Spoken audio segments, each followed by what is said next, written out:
Um, Here in England, quite a few of us are still working, in that we're having to go into school. When I say school, we're really just running a skeleton service, so we're not doing much schoolwork per se, and we're really just open for kids of what we call key workers, so people like doctors, nurses, members of the police force, kids who otherwise would have nowhere else to go in the day, so those people, their parents can carry on working. A lot of it feels strange. I feel more like a childminder these days than I do a teacher. So for those of us that are going into work, we're working in different circumstances, different locations. In my case, that is also true. Very often we're dealing with kids that we don't ordinarily teach, so we're all strangers in the room, if you like. So what have I been doing? Some things have taken quite a bit of getting used to. I never realised how difficult it actually is to keep people 2 meters apart from each other, for example. Never did I ever imagine that it is actually a desirable thing for kids to be sat at lunchtime peering into smartphones. It's just normally not the kind of thing a teacher would encourage, but it's something that I've been doing at lunch breaks. I'm also constantly having to reassess the kind of thing I actually do with kids at secondary school level. So I'll talk a little bit about the class, the wee group I had this last week, and I'm meeting again this week. I had a group only of 5.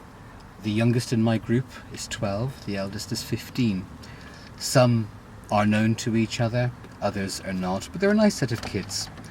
So what have I been doing? What can I do for a between 3 and 7 hour day involving just 5 people and myself? As it happens, the class I'm dealing with right now are comprised wholly of non-native speakers of English. So they're regular kids who go to regular school, they're being taught in English, but they each have a language need. So I've used this time as an excuse to do a lot of EFL stuff with them over and above their school subjects. The kids I'm dealing with, and I'm talking about, range in level between what we would call a CEFR B1 and the higher end of CEFR B2. So there are people who can cope with day-to-day schooling. So what have I been doing with these people once again? When you have EAL candidates in a classroom, one thing you constantly have to remind yourself is you're really there to give them as many chances to speak as is humanly possible. So if you like, you want them to make more rather than less noise, counterintuitive to what many a mainstream teacher would think. In regular times, I quite enjoy having groups like this on their own. Often we do it outside school, just so they can have a safe space, if you like, in which they can, in comfortable settings, deal with things they often struggle to articulate with their regular teachers as part of regular school. So often kids like this, they could be adults as well, struggle to ask questions. So they have thoughts in their minds, they have things they want to say, sometimes they want to argue, questions that are quite apt to ask, but they never get asked. They never get asked because there is a fear in many of these people of sounding silly. What if it's a question other people laugh at? What if there's a pronunciation error that make other people chuckle in the room, and so on. With the kind of level I'm dealing with, it's also a good idea to get people describing and explaining things at length, giving them a chance to develop discursive ability, to argue a point, to defend a point, and so on. So here's one thing I did yesterday morning. I gave each of them a topic, and the topics were quite ranging, like there should be more handwriting practice at school was one of them, or the amount of television children should watch should be regulated, and I got each one to argue a point for, a point against, and I killed a couple of hours that way. They quite enjoyed the ability to get their points across in uninterrupted settings and in slightly more comfortable settings, given that there are only 5 of them. We also use this sort of time, or at least I also use this sort of time, to get kids to ask me questions that they're often shy to ask. I was not that much different as a child. There would be things I would want to ask, and I would never ask them for fear of looking or sounding, or at least coming across as different, if not ignorant. So I've got a list here of some of the ones they've come up with in the last couple of days. And for those of you commenting in the comments below, I would appreciate your input for this one. Number one, all of them ask this: why do Brits wear shoes indoors? Now, this isn't something I do, and it's something I've been noticing for, well, more than 3 decades now, and I really don't have an answer. So any ideas you have, feel free to add them to the comments below. Here's the second one I got. Why do Brits do the washing up in the way that they do? By which they mean the idea of filling up a bowl of soapy water, dipping everything into said soapy water, and just leaving it to dry. I tend to rinse things in running water. So again, if there is a reason or a rationale or a historical reason for this to be the case, I invite your comments so I can feed back to these people, because I really didn't know.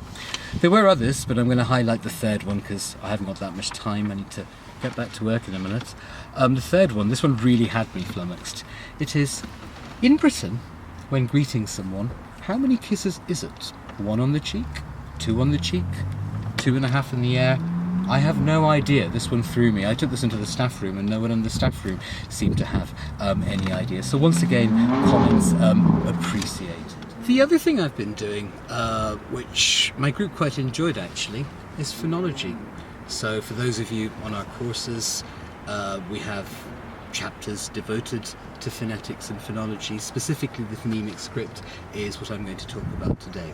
As you will know, English doesn't look as it sounds, and reading English or pronouncing it from written form is not an easy thing to do. Much of it, I should say, defies what you would call logic in a sense. So unlike Italian, for example, where it looks as it sounds, English simply doesn't, and this poses a lot of problems. So one of the things I've been doing is getting these kids used to using Ipa Script. It's something I see as an empowering tool.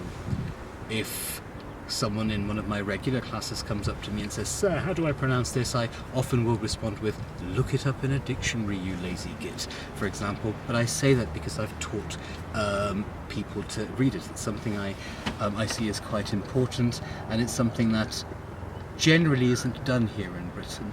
So once you've taught someone how to move their speech production bits in a way, they're left with the problem of knowing when it is pronounced one way or another. So if I have some examples of things I wrote up in class earlier, they're not very tidy, so I apologise for that. So we were looking at the versus th, for example. So in these examples, they're all represented with the letters th, but how is one to know when it is in fact the, as in this, that and the other, or th, as in thistle, think, thicket, and so on. So having drilled the mouth movements into them, we then went through lists of words in which to apply them, just to get them used to phonemic script. So here I have a worksheet. We've got all our the words on the side. So I've got, funnily enough, the, this, that, other, and so on.